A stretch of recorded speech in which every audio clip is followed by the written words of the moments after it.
오늘 우리 새사랑교회 예배에 임하신 우리 교우분들과 또 자성원에서 예배드리는 성도들과 그리고 이곳을 향하시는 모든 이들 위해 주님의 평화와 사랑이 함께 하시기를 기원합니다.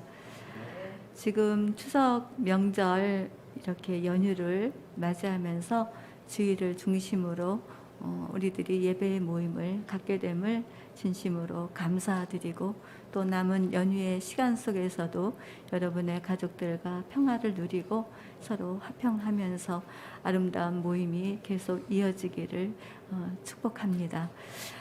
아울러서 이번에 흰남노 태풍으로 인해서 포항 지역에 인명 피해가 많이 일어났고 또 많은 상업인들도 고생을 하고 있는 가운데 있는데 그들 삶의 자리에도 하나님께서 베풀어 주시는 위로와 자비와 긍휼이 함께 있기를 우리 다 같이 기도해 가면서 도울 수 있을 마음을 가지고 돕는 또 그런 은혜들도 우리 모두에게 있어지기를 바랍니다. 우리 옆에 계신 우리 형제와 자매들을 향해서 주님의 평화가 당신과 함께 하십니다. 서로 인사할까요? 주님의 평화가 당신과 함께 하십니다. 명절에 맛있는 음식 많이 드셨나요? 얼굴이 아주 편안해 보이시고 건강한 마음을 이렇게 갖게 되니까 뵙기에 너무나 아름답고 보기에 좋습니다. 저는 한 3주 전부터 계속 이제 하나님께서는 저와 여러분들에게 은사를 주셨다. 그 은사를 주신 것은 교회를 봉사하고 믿음을 부여하게 하면서 또 우리의 그 삶을 이루어가게 하시는 하나님의 은혜이다라는 것을 말씀드렸어요. 이 은사를 가지고 우리의 삶의 자리에서 각자가 감당해 갈 때에 이런 마음으로 하자 그랬죠.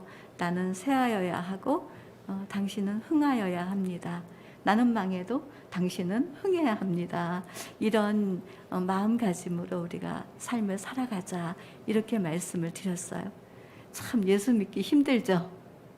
예수 믿고 나를 낮추고 또 낮추고 더 낮춰야 된다라고 하는 이 메시지들이 얼만큼 우리의 삶에서 쉽지 않다라고 하는 것은 누구나 다 느끼는 이야기일 것입니다. 하지만 그럼에도 불구하고 우리들은 그렇게 살아야 합니다. 왜냐하면 우리들이 하나님의 자녀이기 때문에요. 그리고 우리가 걷는 그 좁은 길 끝에는 하나님의 나라가 예비되어져 있고 또 이 땅에서도 그 하늘나라를 누리며 살아가는 하나님의 행복이 우리 가운데 있기 때문인 줄로 믿습니다. 그러므로 하나님이 우리를 불러주셨고 하나님이 우리들에게 가정과 교회와 또 우리가 세상을 섬겨 살 수 있는 그 부르심 앞에 우리들이 살아가고 있음을 마땅히 감사한 일로 여기고 우리들도 삶의 자리에서 최선을 다하는 그런 그리스도인의 아름다운 모습이 있어야 될 줄로 믿습니다.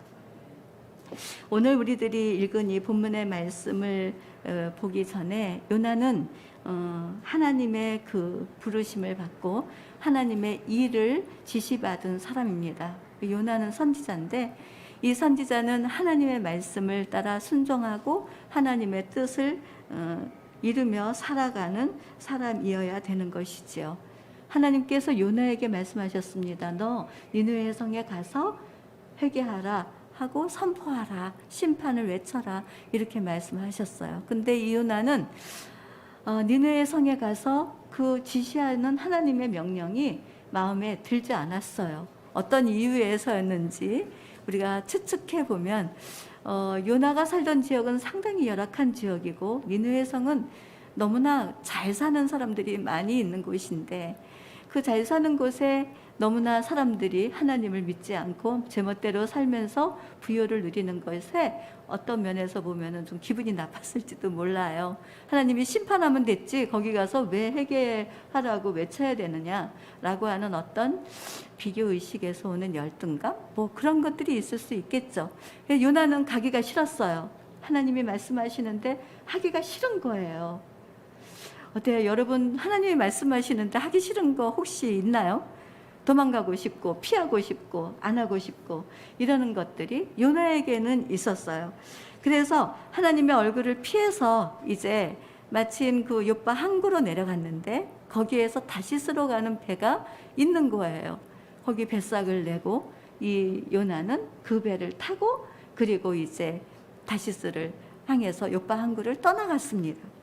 얼마만큼 가다 보니까 거기 풍랑이 일어나기 시작을 했어요. 그 바다에서 풍랑이 일어나니까 이제 생명의 위기가 일어나기 시작을 했죠. 그 선장이 막 다니면서 이게 무슨 일이냐, 무거운 짐 같은 건 다 바다에 던져라, 안 그러면 이 풍랑으로 인해서 배가 침몰될 것 같다, 그러니 다 내려 던져라.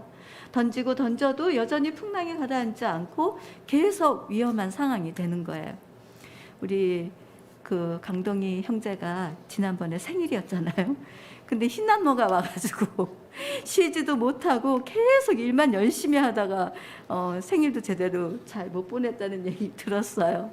근데 오늘 아주 일찍이 왔더라고요. 그래서 웬일인가 했더니 또 오늘은 또 일찍 와서 너무 감사했대요. 왜냐하면 고재근 성도님의 차가 빵꾸가 나가지고 애들 3명을 가서 태우고 오는 또 봉사를 또 하면서까지 오늘 지금 기분 좋은 모습으로 예배를 드리게 돼서 정말 반갑고 참 마음도 기쁘고 그런데, 어쨌든 제가 무슨 얘기 하려다 이 얘기가 나갔는지 모르겠지만, 이렇게 그 요나의 삶은 그렇게 마음에 그 편치 않은 마음으로 배를 타고 그 밑에 들어가서 이제 웅크리고 있었을 때였어요. 그랬을 때 선장이 와가지고 너가 믿는 하나님께 기도해봐라. 혹시나 이 풍랑이 가라앉지 않을지 모르지 않니? 그러니 기도를 해라고 이렇게 얘기를 하고, 그 선장이 잠든 요나를 깨워서 이제 얘기를 했습니다. 이 요나는 자신 때문에 지금 이 풍랑이 일어났다라고 하는 그런 직감을 갖고 얘기합니다. 이것이 나 때문이니 나를 집어 던져달라고 얘기를 하죠. 제비 뽑기를 했는데 요나가 뽑혀요 또. 그러니까 그 선장이 너 때문이구나 하고 정말 그 요나를 바다 밑으로 던지게 됩니다. 그렇게 되자마자 어떤 일이 일어나냐면 풍랑이 가라앉는 거예요. 하나님의 그 명령에 지시함을 따라서 불순하지 않고 불순종한 그 요나가 결국은 바다에 빠짐으로 인해서 이 풍랑이 잠잠하게 되는 걸 보면서 하나님께 순종하지 않고 살아가게 되면은 이상하게 옆에 있는 사람들이 많이 불편함을 느끼는 것 같다, 뭐 이런 생각을 좀 한번 해보는 그런 교훈도 얻게 됩니다. 일단 이 요나의 마음속에는 알면서도 피하고 싫어하면서 순종하지 않는 죄의 마음이 들어와 있었던 거예요. 죄는 하나님의 중심의 삶을 살게 하지 않습니다. 내 뜻대로 살라고 합니다. 거짓되고 불의하고 온전하지 못하도록 마음과 생각을 혼란스럽게 하는 것, 이것은 제가 가장 좋아하는 일입니다. 그런데 이 죄를 따라간 요나는 결국 다른 사람들의 생명을 위협해 온다는 결과를 경험하면서 그것이 자기 때문이라고 하는 이것이 너무 놀라운 고백이에요. 그냥 바다 때문이라고, 바람 때문이라고, 태풍 때문이라고 그렇게 말을 해도 될 텐데, 자기 때문이라고 말하는 걸로 봐서 이것은 하나님과 요나의 사이에서 오고 가는 이야기가 있다라고 하는 것을 우리들이 생각해 볼 수 있습니다. 그래서 이 요나는 기가 막힌 상황 속에 갇히게 되죠. 그것은 큰 고래 뱃속에 들어가서 3일 동안을 갇히게 되는데, 그 고래 뱃속 안을 스올이라고 표현을 합니다. 스올이라고 하는 것은 죽음의 세력이 가득 차 있는 공간, 그것을 스올이라고 얘기하는데, 요나가 고래 뱃속에서 물론 고래가 호흡을 하기 때문에 호흡은 할 수 있지만 그 안에서 온갖 오물을 뒤집어 쓰고 깜깜한 데서 빛도 들어오지 않는 그곳에서 이제 3일 밤낮으로 이제 갇혀 있게 되는 거예요. 그 요나는 그곳에서 아주 특별한 시간을 갖는 것 같습니다. 여러분, 우리들이 상상해 보건대 사람이 고래 뱃속에 갇히는 일이 이게 흔한 일이 아니죠. 있을 수도 없는 일이고 일어나서도 안 되는 일인데 아주 특별한 시간을 요나가 만나게 된 거예요. 이 특별한 시간에 요나는 자기 생명 호흡이 결국은 하나님께 있고 자기의 구원도 하나님께 있고, 이러다가 내가 여기에서 죽을지도 모른다라고 하는 그런 위기의식도 아마 요나는 갖고 있었을 거예요. 그래서 요나서 2장에 보면 요나는 이렇게 고백을 합니다. 요나서 2장 7절에서 9절 말씀을 같이 읽도록 합시다. 내 영혼이 내 속에서 피곤할 때에 내가 여호와를 생각하였더니 내 기도가 주께 이르러 싸우며 주의 성전에 미쳤나이다. 거짓되고 헛된 것을 숭상하는 모든 자는 자기에게 베푸신 은혜를 버렸사오나 나는 감사하는 목소리로 주께 제사를 드리며 나의 서원을 주께 갚겠나이다. 구원은 여호와께 속하였나이다. 아멘. 요나가 만난 이 특별한 시간에 요나는 하나님과 깊은 사귐을 가지면서 하나님을 만나고 있습니다. 세상 사람들은 이게 무슨 말이냐 하겠지만 하나님을 의지하고 하나님을 믿는 하나님의 자녀들은 성령으로 하나님께서 행하시는 일들을 알게 됩니다. 성경에 보면은 특별한 상황을 접하는 사람들의 이야기가 많이 기록이 되어져 있습니다. 바다에 나아가서 밤새도록 고기를 잡으려고 그물을 던졌지만 한 마리도 잡지 못하고 돌아온 베드로의 그 허탈한 시간들, 그죠? 그 시간에 예수님께서 가까이 가셔서 그 베드로가 그물이 찢어지도록 고기를 수확하게 되는 그 특별한 사건, 그 사건을 통해서 베드로는 예수를 깊이 만나게 되는 축복을 누리게 됩니다. 또한 다윗에게 있어서도 다윗은 통일왕국을 이던 왕이지만 이 사람에게는 죄가 있었습니다. 그것은 다른 사람의 아내를 밧세바를 취하여서 그것은 한 가정을 무너뜨린 아주 악한 죄를 지은 사람입니다. 근데 특별한 상황을 만나죠. 나단 선지자가 찾아와서 잘못된 것을 지적해주고 그 죄의 회개를 요구하고 정결한 마음으로 살아야 된다라고 하는 그러한 특별한 은혜를 다윗도 만나게 됩니다. 또한 특별한 사건을 만난 바울도 생각해 볼 수 있습니다. 바울은 예수 잘 믿는 사람을 잡아다가 옥에 가두고 그리고 죽음 가운데 내어주려고 담메색 도상으로 열심히 가던 중에 환하게 빛으로 오신 예수를 만나서 눈이 멀게 되는 그런 사건을 만나게 되죠. 그 사건을 통해서 바울도 예수를 영접하게 되고 예수 안에서 복음을 전하는 사람으로 변하여 새롭게 삶을 이어가는 놀라운 은혜를 누리게 되는 것이죠. 여기 있는 저나 여러분들도 우리가 인생을 살아감에 있어서 스올과 같이럼 차라리 죽었으면 좋겠다. 너무 힘들다. 너무 괴롭다. 난 너무 힘들어서 못 살겠다. 그런 탄식과 그런 한숨을 쉬는 그런 삶의 자리로 나아갈 때도 있습니다. 다 좋아 보이는데 내 내면 속 깊은 곳에서는 허탈해지고 공허해져서 무엇을 붙잡고 가야 될지 중심도 잊어버리고 살아가는 그런 어려운 지경을 걸어갈 때도 있습니다. 또 하나님께서 부르신 교회를 섬기고 가정을 섬기면서 나아가는데 내 맘대로 되지 않고 힘겨워서 씨름하고 그렇게 삶의 자리에서 사람과 사람의 관계도 원만하게 이루지 못하는 구조 안에서 온갖 괴로움과 걱정을 가지고 살 때가 있습니다. 이렇게 우리들 안에 특별한 상황을 만나게 되는 그 순간은 여러분 기억하십시오. 그것은 하나님께서 우리를 무너뜨려서 사망에서 잠을 자고 죽음 가운데 내어놓기 위함이 아니라 오히려 그 순간을 통해서 하나님은 깊은 교제와 사귐을 이루기를 원하신다는 것입니다. 그래서 욥이 고백했죠. 자신의 죄를 회개하고 하나님께 용서를 구했을 때 하나님께서는 욥을 용서해 주셔서 육지로 바다로 토해내는 일을 하셨습니다. 그 후에 비로소 여호와의 말씀이 두 번째 임하니라 라는 말씀이 오늘 본문에서 소개된 첫 말씀입니다. 그것은 무엇이냐면 요나를 사명을 주시고 일을 주시는데 순종하지 않은 요나를 절대 포기하지 않으시고 다시 회복시켜 가시는 하나님의 은혜, 하나님의 사랑이 그 말씀 한 절에 가득 담겨져 있습니다.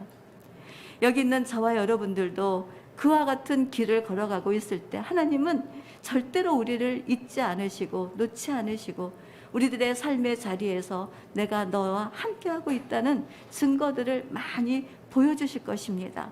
그것은 바로 여러분들을 회복시켜 가기 위한 하나님의 끊임없는 수고, 의의 수고, 그리고 여러분과 우리를 향한 사랑이라는 것을 잊지 마시고 그 하나님과의 관계 안에서 회복이 되어지는 은혜를 누리시기를 주님의 이름으로 축복합니다.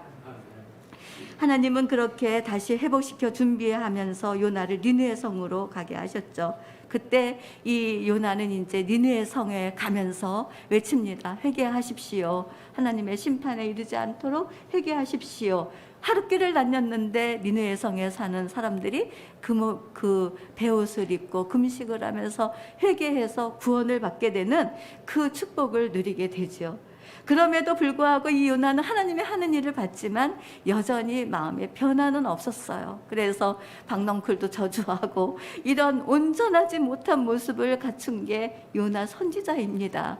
그것은 결국 여기 있는 저나 여러분이나 똑같은 모습이겠지요. 우리가 완전한 사람이 어디 있겠습니까? 우리는 모두 다 불완전할 뿐이고 완전하신 것은 오직 하나님 한 분이신 것을 믿으시기 바랍니다. 우리 디모데후서 2장 20절에서 21절 말씀을 같이 읽도록 하겠습니다. 큰 집에는 금그릇과 은그릇뿐 아니라 나무그릇과 질그릇도 많이 있어 귀하게 쓰는 것도 있고 천하게 쓰는 것도 있나니 그러므로 누구든지 이런 것에서 자기를 깨끗하게 하면 귀히 쓰는 그릇이 되어 거룩하고 주인의 쓰심에 합당하며 모든 선한 일에 준비함이 됨이라. 아멘. 하나님께서 우리들에게 은사를 주시고 우리가 주님의 마음으로 세상을 섬기며 그리스도의 일을 하는 그 선한 일을 여러분들과 함께 하기를 원하고 계십니다. 하나님은 우리의 마음을 깨끗하게 준비시키셔서 언제든지 하나님이 쓰고 싶다 하실 때 여러분들과 함께 하나님의 뜻을 이루어가기를 소망하고 계시는 것이지요. 그래서 디모데후서에서 전하는 말씀은 금그릇과 은그릇, 나무와 질그릇 있어서 귀하게 쓰기도 하고 천하게 쓰기도 하지만 중요한 것은 쓰실 수 있도록 자기를 깨끗하게 비워 놓아야 하나님의 쓰심에 합당하여 선한 일에 준비되는 그릇이 된다라고 하는 것, 이것이 우리들에게 귀한 깨달음을 가져다 줍니다. 지난 월요일에 우리 제 사진이 하나 나오는데요.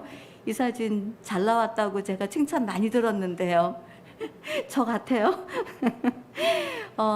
그 뉴스엔조이에서 여성 목사 안수에 대한 부분을 다큐를 냈습니다. 여러분 알다시피. 그래서 거기에 한 10명의 여성 목사님들이 간증과 그리고 여성 목사를 향해서 얼마나 많은 수고를 했는지 이렇게 다큐로 해서 동영상으로 유포를 했습니다. 페이스북이라고 하는 공간을 통해서 제 이야기가 들어가 있는 대로 전달이 되면서 여러 방향에서 알지 못하시는 목사님들에게 전화도 받았고 또 아시는 분에게도 전화를 받았습니다. 받으면서 하시는 말씀들이 목사님 상 받을게요. 이런 사람도 있었고 아유 수고 많이 하셨네요. 초석이 되셨군요. 우리 성도들에게는 어떤 멘토가 없었지만 저에게 개인 톡으로 해서 봄볕에 햇살 같은 사람이라는 이야기도 들었어요. 우리 교회 성도들 중에 한 분이 저한테 그런 얘기를 들려줬는데 봄볕에 햇살 같다. 우리 옆에 계신 분도 햇살 같아요. 봄볕에 햇살 같습니다. 서로 문안할까요? 당신은 봄볕에 햇살 같습니다. 우리 새사랑교회는 그런 교회죠. 그런 칭찬도 해주고 여러 가지 이야기들을 듣게 되었습니다. 근데 저는 그렇게 생각을 해요. 제가 이 10명의 목사님들 틈바구니에서 제가 여성 목사 안수는 목사를 잘 감당하도록 하기 위한 하나님이 주신 은혜입니다 라고 하는 것을 저는 일관성 있게 계속해서 옮겨갔는데 사실 여성 목사 안수를 위해서 수고하신 성결교단의 여성 목사님들도 굉장히 많습니다. 저 같은 경우는 335로 함께 어울려서 그 자리를 같이 동행은 했지만 수많은 그 여성 목사들이 안수를 위해서 수고한 허다한 증인 중에 저는 한 사람으로 그들 곁에 있었을 뿐입니다. 제가 그것을 보면서 내가 그 부르심 안에 있다는 것에 대해서 내가 완전하게 잘해서가 아니라 늘 부족하고 불완전한 존재지만 그 부르심에 합당하도록 하나님께서 역사해 주셨다는 그 사실을 나중에 알게 되었습니다. 제가 한 걸음 한 걸음 여성 목사 안수를 향하는 그 발걸음들은 무척이나 작았고 공기처럼 느껴져는 아무것도 아닌 일 같이 느껴졌지만 어느새 그 자리가 크게 일어나고 커다란 그 점과 같은 것이 하나의 선이 되어서 한 획을 그어 놓는 여성 목사 안수의 역사를 기록하게 된 것뿐입니다. 그것은 제가 한 일이 아니라 요나를 부르셔서 고치시고 다듬으시고 새롭게 하셔서 깨끗하게 하셔서 다시 하나님의 일을 할 수 있도록 돕는 하나님의 은혜가 있었듯이 저나 여러분들에게도 하나님이 쓰시는 그릇으로서 하나님이 그 일을 감당할 수 있도록 만들어주시고 또 함께해 주셔서 그 길을 잘 갈 수 있도록 도와주시는 우리 구원의 하나님이심을 우리 모두 믿습니다. 이 세상 사는 날 동안 괴롭고 힘든 일이 있다고 해도 그 걸음 안에는 하나님의 선하신 계획이 있음을 믿으면서 하나님의 부르심에는 결코 후회하심이 없습니다. 그리고 하나님의 그 계획은 완전하게 다 이루십니다. 포기하지 않으시기 때문에 그렇습니다. 하나님께서는 여러분들을 우리 새사랑교회로 부르셨습니다. 새사랑교회 안에서 여러분들은 이제 하나님의 일을 하는 일꾼이 되었지요. 여러분들이 아니요, 싫어요, 못해요, 도망가고 피하고 숨는다고 할지라도 하나님께서는 새사랑교회 안에서 여러분들을 통하여 일하시기를 기다리고 계신 것입니다. 무더운 여름이 지났습니다. 이제 가을이지요. 이제 우리들이 이 교회를 위하여 우리들이 어떠한 모습으로 하나님의 선한 일에 쓰임받는 도구가 될 것인지 성령께서 친히 여러분들을 만나 주실 것입니다. 한 알의 배추도 거저된 것이 아니고 한 알의 밤톨도 거저된 것이 아니고 한 알의 은행도 거저된 것이 아니듯이 저와 여러분들을 하나님의 은혜로 잘 인도해 주셔서 하나님 쓰시기에 아름다운 도구로 아름다운 그릇으로 사용해 가실 것을 기대하면서 이제부터 이 깊어가는 가을에 하나님과 가까이서 하나님과 관계를 맺으시고 그리고 나를 부르신 하나님은 나에게 무슨 계획을 갖고 계신지 하나하나 고백하고 또 주의 음성을 들으면서 여호와의 말씀이 내게 임하시니라 라고 하는 그 은혜 안에서 복된 삶을 살아가는 우리 새사랑교회 성도님들이 되시기를 주님의 이름으로 축복합니다. 아멘. 기도하겠습니다. 살아계신 하나님, 추석 명절을 맞이하는 지금의 시간 속에 거룩한 주일을 허락해 주셔서 예배로 나아가게 하시니 감사드립니다. 하나님께서 저희들을 부르신 그 부르심의 소망이 무엇인지를 주님께서 계시하시고 알게 하여 주셔서 요나에게 임하신 그 말씀이 우리에게도 임할 것을 기대하며 은혜 안에 거하여 주님의 사랑 안에서 행복하게 하여 주옵소서. 우리를 통하여 주님의 나라를 아름답게 일구어 가도록 저희들을 깨끗한 그릇으로 준비시켜 주시고 그 깨끗함 속에 하나님의 성령을 능력을 부어받고 그 부르심을 따라서 좋은 열매를 맺어가는 은혜가 있도록 함께하여 주옵소서. 오늘도 우리를 사랑하시는 예수님의 이름으로 기도합니다. 아멘.